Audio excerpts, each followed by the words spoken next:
হয়, পুৱাৰ বাতৰিত আমি প্ৰাগ নিউজে দেখুৱাইছিলোঁ যে কৃষিভূমি কেনেকৈ পৰিৱৰ্তন ক্লাছ চেঞ্জ হৈছে বা শ্ৰেণী পৰিৱৰ্তন হৈছে আৰু সেই শ্ৰেণী পৰিৱৰ্তন হোৱাৰ পিছত কেনেদৰে বেৰা মাৰিছে, কোনো বেৰাৰ পাৰ্মিশ্যন নোহোৱাকৈ বৃহৎ ৱাল বনাই দিছে কৃষিভূমিত। যোৰহাটৰ পশ্চিম অঞ্চলৰ চাৰিঙীয়াত এই যিটো কৃষিভূমি আছে সেই এক বৃহৎ কৃষিভূমিত এতিয়া দেখা যায় অনা অসমীয়াৰ কবলত আৰু দেখা হৈছে যে বৃহৎ ৱাল মাৰি দিছে আৰু তাৰ কাষৰীয়া যিসমূহ কৃষিভূমি আছে সেই কৃষিভূমিসমূহত অনিষ্ট হৈছে, যিহেতু পানী যোৱা যিটো এটা ৰাস্তা আছিল সেই পানী যোৱাৰ ৰাস্তাটো বন্ধ কৰি দিয়া হৈছে। আৰু এই ক্ষেত্ৰত তথ্য জনাৰ অধিকাৰৰ দ্বাৰা RTI মৰা হৈছিলে, কিন্তু RTI মৰাৰ পিছতো যোৰহাটৰ ৰাজহ বিভাগে কি ধৰণে তেওঁলোকে যিখিনি তথ্য দিব লাগিছিল সেই তথ্যখিনি নাই দিয়া, সেইটো এটা অতি ৰহস্যজনক কথা। আৰু যেতিয়া তথ্য বিচৰা যায়, এবাৰ নহয় দুবাৰকৈ তেওঁলোকে তথ্য জনাৰ অধিকাৰ RTI মাৰিছিলে। RTI মৰাৰ পিছতো তেওঁলোকে তথ্য দিবলৈ অপাৰগ হ'ল, যিহেতু ৰাজহ বিভাগৰ যেতিয়া তেওঁলোকৰ পশ্চিম চাৰ্কুলৰ যিজন চাৰ্কুল অফিচাৰ আছিল তেওঁক সোধা হৈছিল, তেওঁলোকে কৈছিলে যে তেওঁলোকৰ হাতত তথ্য নাই। কিন্তু তথ্য নথকাটো ৰহস্যজনক কথা। কাষৰীয়া মানুহ ব্যক্তি আছে, কাষৰীয়া ব্যক্তি যিসকল কৃষক আছে সেই কৃষকৰ পৰা জানিব বিচাৰিম। দাদা, আপোনাৰ পৰা ভিডিঅ'জন তপনক দেখুৱাব অনুৰোধ জনাইছোঁ। আপুনি এইটো আপুনি যিহেতু কাষৰীয়া মানুহ আছে, তেওঁলোকৰ কৃষি প্ৰধান, তেওঁলোকে খেতিও কৰে, কি ক'ব এই যে ৱালখন মাৰি দিলে, কাষততো এই গোটেই কৃষি হৈ আছে, গোটেই খেতি হৈছে, আমি দেখিয়ে আছোঁ। এনেকুৱা ধৰণৰ যদি ব্যৱস্থা কৰা হয় কি হ'ব ভৱিষ্যতে? আৰু এইটুকুৰা আচলতে দ আলতীয়া মাটি আছিল, কাৰণ মোৰ একেবাৰে কাষতে ঘৰ। মোৰ মাটিটুকুৰাও দ আলতীয়া, একে শ্ৰেণীৰ মাটি। সেই দ আলতীয়া মাটিটুকুৰাত খুব বৃহৎ ধান হৈছিলে, কিন্তু আজি 2 বছৰমানৰ আগতে মাৰোৱাৰীয়ে ল'লে কোনোবা দালালৰ যোগেদি লৈ পেলাই তেওঁলোকে 2 বছৰ কিন্তু বটানী পেলাই থ'লে। বটানী পেলাই থোৱাৰ পিছত কেনেকৈ শ্ৰেণী পৰিৱৰ্তন কৰিলে সেইটো আমি নাজানো আৰু, কিন্তু আমাৰ মাটি এটুকুৰা শ্ৰেণী পৰিৱৰ্তন কৰিবলৈ গ'লে আপুনি 2 বছৰ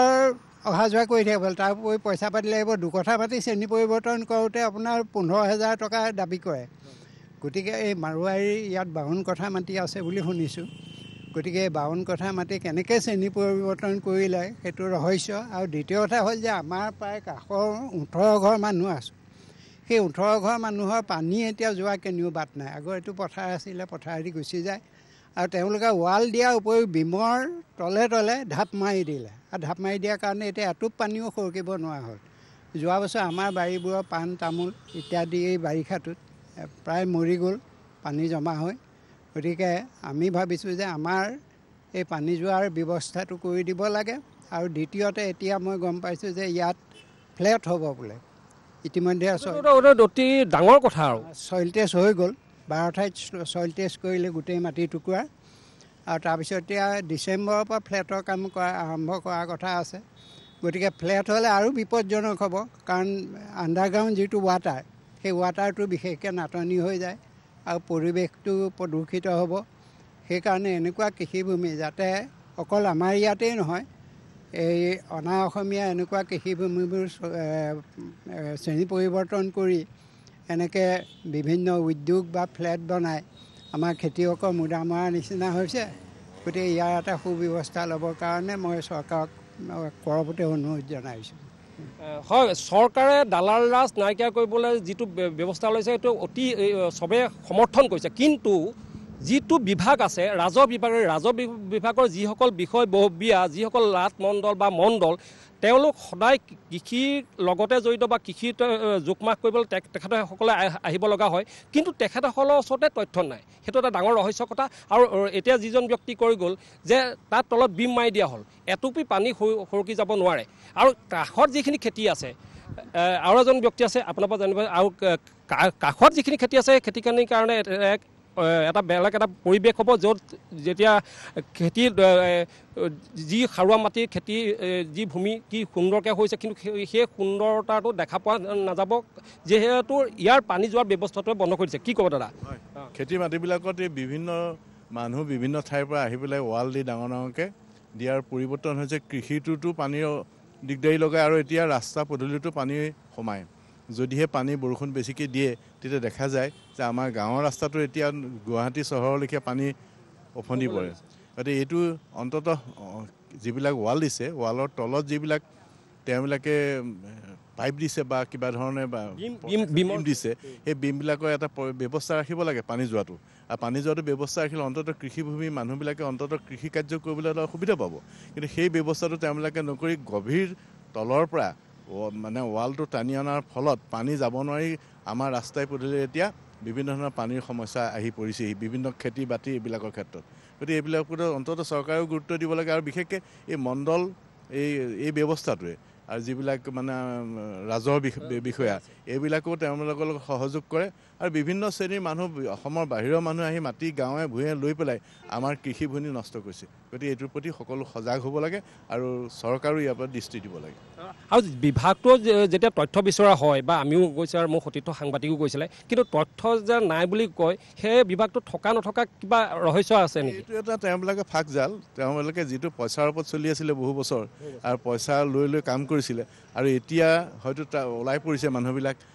পইচাৰ ক্ষেত্ৰত এতিয়া অলপ বাধা আহি পৰাৰ কাৰণে তেওঁলোকে গোপনে কাম কৰিবলৈ লৈছে আগৰটো পইচাৰ দালালি স্বভাৱটো খুব বেছিয়ে আছিলে যিটো আমি এটা অফিচলৈ বা মণ্ডল অফিচলৈ যাব নোৱাৰোঁ পইচা নিদিলেকৈ বহীখনকে নলিয়ায় গতিকে এই পৰিৱেশৰ কাৰণে এই বহুত বাহিৰৰ মানুহে সুবিধা ল'লে এতিয়া নগৰবিলাকত আপুনি চাওকচোন অলপ বৰষুণ দিলে গোটেই পানী অফনি পৰে আৰু গাঁৱতো সেইটো হ'ব লৈছে গতিকে ইয়াৰ প্ৰতি গুৰুত্ব যদি চৰকাৰে নলয় যে অলপ অদূৰ ভৱিষ্যতে কিন্তু এটা ভয়ংকৰ বিপদে গ্ৰাস কৰি উঠিব হয় আপোনাক দেখুৱাই আছোঁ এই পৰিৱেশটোৱে এতিয়া এই উৰ্বৰতা থকা এই খেতিভূমি শেষ কৰি দিব আৰু দেখা গৈছে যে এটা বিভাগ যিহেতু ৰাজহ বিভাগটো থকাৰ স্বত্তেও তাৰপিছত অনাঅসমে কেনেধৰণে ক্লাছিফিকেশ্যন কৰিলে আৰু এটা কথা এজন ব্যক্তিয়ে কৈছে যে যিজন আপুনি বা মই যেতিয়া আমি যাম ৰাজহ বিভাগলৈ হ'লে আপুনি মই হয়তো এবছৰ দুবছৰ 3 বছৰ যাব লগা হ'ব পাৰে কিন্তু কোনোবা অনাঅসমীয়া ব্যক্তিয়ে যদি কোনোবা মাটি ল'বলৈ আহে তেতিয়া দেখা যায় যে তেওঁলোকক হয়তো এসপ্তাহ বা 10 দিনৰ ভিতৰতে কামটো হয় আৰু এজন ব্যক্তি আছে মই তেখেতৰ পৰাও জানিব বিচাৰিম দাদা ইফালে আহক দেখিছে যে আপোনালোকৰ কাষতে এই উপৰোক্ত এজন ব্যক্তিয়ে কৈ গৈছে যে এখন ফ্লেট বনাব এই ফ্লেট বনাব কিন্তু এতিয়া তলত বিম দি দিছে পানী যাবৰ পৰা আপোনালোকে কৈছে ইয়াত এটা ড্ৰেইন আছিলে সেই ড্ৰেইনটোৰ কোনো হেৰি নাইকিয়া হ'ল হয় নিশ্চয়কৈ আমি একেবাৰে নিকটৱৰ্তী আমি আৱাসী এতিয়া যিটো কৰ্ম কৰিবলৈ গৈছে এই কৰ্মটো ওচৰ চুবুৰীয়া যিমানখিনি মানুহ আছে সকলোৰে এটা বিপদজনক এটা ব্যৱস্থা বুলি আমি ভাবিছোঁ যে যিহেতুকে খেতিৰ মাটিটো কি ব্যৱস্থাৰে উদ্যোগ স্থাপন কৰিব লাগে সেইটো চৰকাৰীভাৱে কিছু নীতি নিয়ম আছে এই নীতি নিয়মৰ বহিৰ্ভূতভাৱে এইখিনি কৰা হৈছে বুলি আমি বৰ্তমান গম পাইছোঁ গতিকে এইখিনি নিশ্চয়কৈ একেবাৰে শুদ্ধ ৰূপত বস্তুটো আনিব লাগে আৰু যাতে এই কাষৰীয়া মানুহবিলাকৰ খেতিৰ যাতে নষ্ট নহয় তালৈ লক্ষ্য ৰাখি আৰু যিখিনি মাটি ইতিমধ্যে এইটো খেতি মাটি আমি দেখাৰ পৰা দেখিছোঁ যে সেইখিনি খেতি কৰে কিন্তু এতিয়া তাত দেখিছোঁ এটা সম্পূৰ্ণ পকা বাউণ্ডেৰী মাৰিলে আৰু সেই বাউণ্ডেৰীৰ পৰা তাৰ কাষতে যিটো আপোনাৰ ড্ৰেইন আছিলে সেই ড্ৰেইনটোৱে যথেষ্ট পানী সৰবৰাহ কৰে কিন্তু এতিয়া যি দেখিছোঁ সেইখিনি বন্ধ হৈ গৈছে আৰু ওপৰত লাইনত যিখিনি খেতিৰ মাটি আছে সেইখিনি এতিয়াও পানী জব্দ হৈ আছে গতিকে এই কথাটো নিশ্চয়কৈ চৰকাৰে অলপ চাব লাগিব আৰু আমাৰ ৰাজহুৱাভাৱে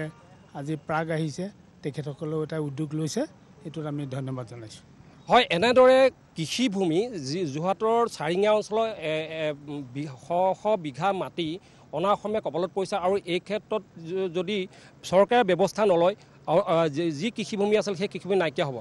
আৰু এগৰাকী ব্যক্তি আছে মই আপোনাৰ পৰা জানিব বিচাৰিম যিহেতু এই ক্ষেত্ৰত সকলো কাষতে মানুহ আছে মই আপোনাৰ পৰা জানিব বিচাৰিম আপুনি যিহেতু কাষতে এই মাটিখিনি শ্ৰেণী পৰিৱৰ্তন নোহোৱাকৈ অনাঅসমীয়া হাতত গোটাই দিলে কাষৰীয়া মাটিখিনি কি হ'ব কাষৰীয়া কোনো এইকণত আগৰ পৰা আমি সৰুৰে পৰাই দেখিছোঁ এইকণত খেতি কৰি থকা মাটি কিন্তু খুব কম দিনত দেখিছোঁ যে এইকণত ৱাল মাৰি দিলে কি হয় কি কথা একোৱে গম নাপাওঁ আৰু এনেকৈ আমাৰ এই অঞ্চলটোত কেইবা জেগাতো তেনেকৈ হৈ আছে বহুত জেগাতে হৈ আছে এনেকৈ পটককৈ কম দিনৰ ভিতৰত ৱাল মাৰি দিয়ে তাৰপিছত মাটিখিনি হেৰি কৰে তাৰপিছত দেখিব দুদিনৰ পিছত ঘৰ বনিলে আচলতে কি কাহিনী কেনেকৈ এইটো যে এটা ৰাজহ চক্ৰ এটা বিভাগ আছে সেই বিভাগটোতো চোৱাৰ দায়িত্ব আছে হয় সেইবিলাক চাব লাগে সেইবিলাক ক্ষেত্ৰত একোৱে মানে তেওঁলোকে চোৱা বেলা সেইবিলাক নেদেখোঁ অকল তেনেকৈ খেতি কৰি থকা মাটি খুটা মাৰি পেলাই ঘৰ বনোৱাহে দেখোঁ আমি দেখুৱালোঁ প্ৰশাসনক দেখুৱালোঁ চৰকাৰক দেখুৱালোঁ আপোনালোকে দালাল ৰাজ নাইকিয়া কৰিবলৈ ব্যৱস্থা কৰিছে কিন্তু এনেকুৱা মাটি শ্ৰেণী পৰিৱৰ্তন কেনেদৰে হ'ব পাৰে এসপ্তাহ 10 দিনত কিন্তু আপুনি বা মই যদি যাওঁ হয়তো এবছৰ বা 2 বছৰ লাগিব পাৰে কিন্তু এনেদৰে যদি শ্ৰেণী পৰিৱৰ্তন কৰি পেলাই উদ্যোগ স্থাপন কৰে অনাগত দিনত যোৰহাটৰ অকল চাৰিঙীয়াই নহয় যোৰহাটৰ বিভিন্ন অঞ্চলৰ কৃষিভূমি এইদৰে নাইকিয়া হৈ পৰিব আৰু এই ক্ষেত্ৰত উদ্যোগ ল'ব লাগিব প্ৰশাসনৰ যিটো ৰাজহ বিভাগ আছে সেই ৰাজহ বিভাগে